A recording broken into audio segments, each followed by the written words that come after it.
Hello hello hello hello hello hello. नमस्कार दोस्तों, कैसे हैं आप? सभी का स्वागत है हमारे YouTube चैनल पर। आज की इस वीडियो लेक्चर में हम बात करेंगे एसएससी सीजीएल में पूछे गए ट्रिग्नोमेट्री के सवाल के बारे में। तो आज जो हमारा होगा वो होगा 20/7/2023 शिफ्ट 1 में जो पेपर हुआ था उसके में ट्रिग्नोमेट्री के जो सवाल आए थे उसके बारे में हम थोड़ा डिस्कस करने वाले हैं। तो आइए हम शुरू करते हैं, देखिएगा ध्यान से।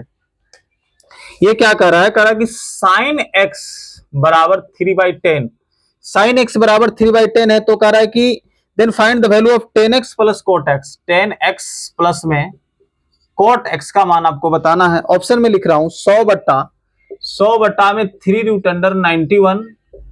आगे कह रहा है कि 100/2√83। 100 में 2√83 दे रखा है, 83 है। और कह रहा है कि 100 में 7√95, 7√95। और आगे कह रहा है कि 100 में 3√85, 100 में 3√85। ठीक है ना, ये ध्यान से समझिए। अब क्या करना है इस सवाल में, बहुत आसान है, मैं देख के आंसर बता सकता हूं क्या होगा इसके आंसर में। एक सेकंड में कैसे बताऊंगा, देखो। साइन एक्स का मान परपेंडिकुलर अपॉन क्या होता है? हाइपोटेनस। तो परपेंडिकुलर अपॉन हाइपोटेनस, तो बेस कितना हो जाएगा? 100 में से 9 गया तो √91। सुनिए, तो √91 जिस ऑप्शन में होगा वही तो आंसर होगा। क्यों? क्योंकि √91 का हम स्क्वायर रूट नहीं निकाल सकते हैं। तो ना इसमें है √91, न इसमें है √91, और इसमें है √91। एक ही ऑप्शन में है जो √91 के पूरा दिया हुआ है, मतलब √91 दिया हुआ है, वही हमारा क्या होगा? आंसर होगा। यही हमारा सोल्यूशन करने का एक तरीका है, बेस्ट तरीका है। इस तरीके से हम सोल्यूशन करेंगे तो 2-3 सेकंड में हो पाएगा, अन्यथा नहीं हो पाएगा। ठीक है ना।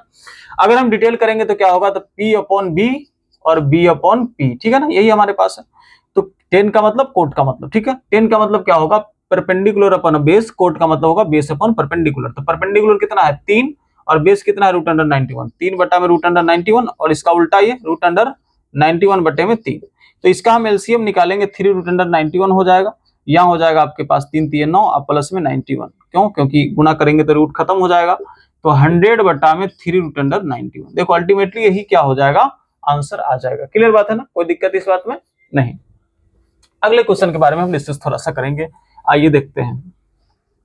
अगला जो हमारे पास सवाल दिया हुआ है वो क्या कह रहा है?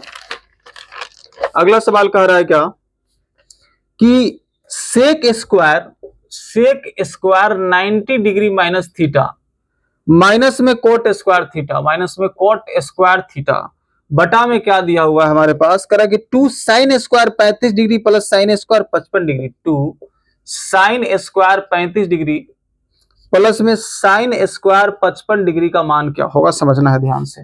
अब देखिए, sec square 90 degree minus theta क्या होगा? Cosec square theta.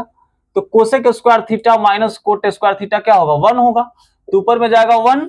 ठीक है, और साइन स्क्वायर ए प्लस साइन स्क्वायर बी क्या होता है? 1 होता है जब ए प्लस बी का जोड़ 90 डिग्री पूरे। देखिए 90 डिग्री पूरा रहा है ना, 35 और 55 90 डिग्री। तो इसका मतलब इसका मान होगा 2। तो 1/2 का मतलब क्या होता है? 0.5, और 0.5 is the right answer of this question. ठीक है ना, कोई दिक्कत तकलीफ इस बात में नहीं। अब सुनिए, अगला क्वेश्चन के बारे में हम डिस्कस थोड़ा सा करेंगे। देखिए अगला जो सवाल है क्या कर रहा है? कर रहा है कि cos x minus sine x का whole square, cos x minus sine x का होल स्क्वायर, और प्लस में cos x प्लस में साइन एक्स का होल स्क्वायर। ये तो बहुत आसान है। क्या कह रहा है कि a माइनस बी के होल स्क्वायर में प्लस में a प्लस बी का होल स्क्वायर जोड़ेंगे तो क्या होगा? तो हम जानते हैं इसका 2a² प्लस b² होता है। तो 2 का मतलब साइन स्क्वायर एक्स और प्लस में कोस स्क्वायर एक्स। तो कितना हो जाएगा? 2 गुना 1 आंसर 2 हो जाएगा। ठीक है, 2 गुना 1 आंसर क्या हो जाएगा? 2 हो जाएगा। क्लियर बात है, कोई समस्या इसमें नहीं। देखिए अगला जो क्वेश्चन हमारे पास दिया है वो क्या कर रहा है, थोड़ा सा समझना पड़ेगा इस क्वेश्चन को। कोसेक 2910 डिग्री प्लस में सेक 4320 डिग्री, 4260 डिग्री, सॉरी 4260 डिग्री, और दिया हुआ है प्लस में 10 2565 डिग्री, प्लस में 10 2565 डिग्री, और प्लस में कोट 1755 डिग्री। ये हमारे पास ऑप्शन है, और सवाल दिया हुआ है, सॉरी सवाल है, ऑप्शन दिया हुआ है 3 4 1 और 0। ठीक है ना, ये समझिए।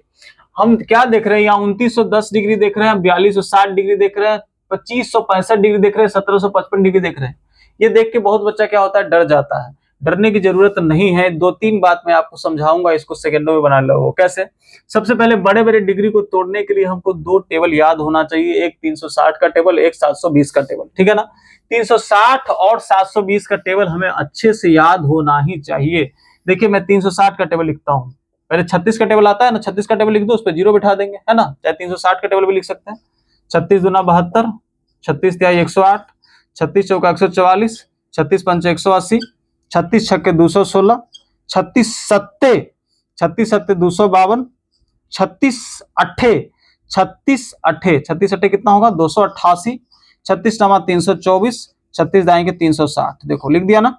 अब देखो 72 का टेबल लिखेंगे, 720 का टेबल, 72 दूना 144, 72 तिहाई 216, 72 चौका 288, 72 पंचे 360, 72 छक्के 432, 72 सत्ते 504, 72 अट्ठे 576, ठीक है ना। 72 नमा कितना हो जाएगा, 72 नमा आपको हो जाएगा 648 और यहाँ हो जाएगा 7200, ठीक है ना। ये ध्यान रखिएगा, क्योंकि टेक्निकली हमें याद ही रखना पड़ेगा, तब जाके हम जल्दी से सोल्यूशन कर सकते हैं, ठीक है ना।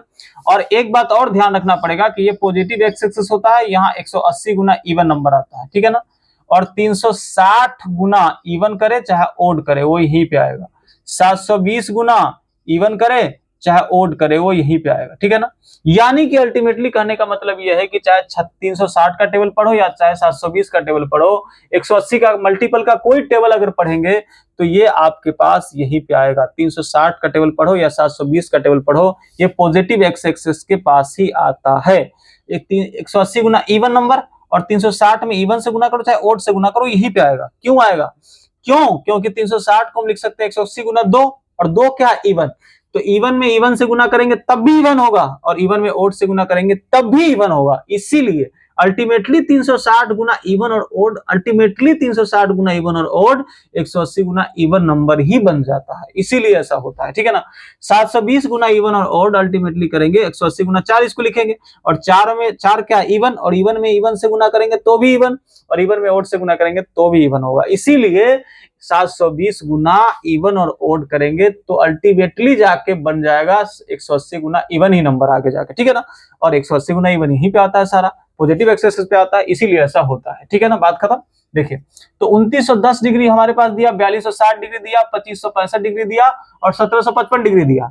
तो 2910 डिग्री किसके आसपास है? तो आप कहेंगे सर 2880 में 30 जोड़ दो, और ये जो है 4260 डिग्री किसके आसपास है? तो 4320 में 60 घटा दो, और जो है ये 2565 किसके आसपास है? तो आप कहेगा सर 2520 में 45 जोड़ दो, और ये जो 1755 किसके आसपास है? आप कहेंगे सर 1800 में से क्या करिए 45 घटा दीजिए, यही है सर, है ना।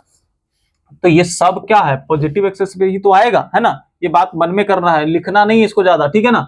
तो अगर हम 30 करेंगे, प्लस है 30 तो यहाँ ऊपर जाएगा फर्स्ट क्वाड्रेंट में, तो क्या हो जाएगा 2 हो जाएगा, है ना। इसका मान कोसेक 30 का मान 2 होता है, और यहाँ पर सेक 60 है लेकिन नीचे जाएगा फोर्थ क्वाड्रेंट में जाएगा, तो ये हो जाएगा पॉजिटिव। क्यों? क्योंकि फोर्थ में सेक और कोस पॉजिटिव होता है, तो ये 2 हो जाएगा, क्योंकि कोस 60 का मान 1/2 तो सेक 60 का मान 2। और ये क्या होगा? प्लस 45 है फर्स्ट क्वाड्रेंट में जाएगा तो +1 हो जाएगा, ये माइनस 45 है फोर्थ क्वाड्रेंट में -1 हो जाएगा, कट जाएगा 2 2 4, हमारे पास क्या होगा आंसर। तो इस वीडियो लेक्चर में हम इतना ही रखते हैं, फिर मिलेंगे नेक्स्ट वीडियो लेक्चर में कल से, ठीक है ना। ओके, धन्यवाद।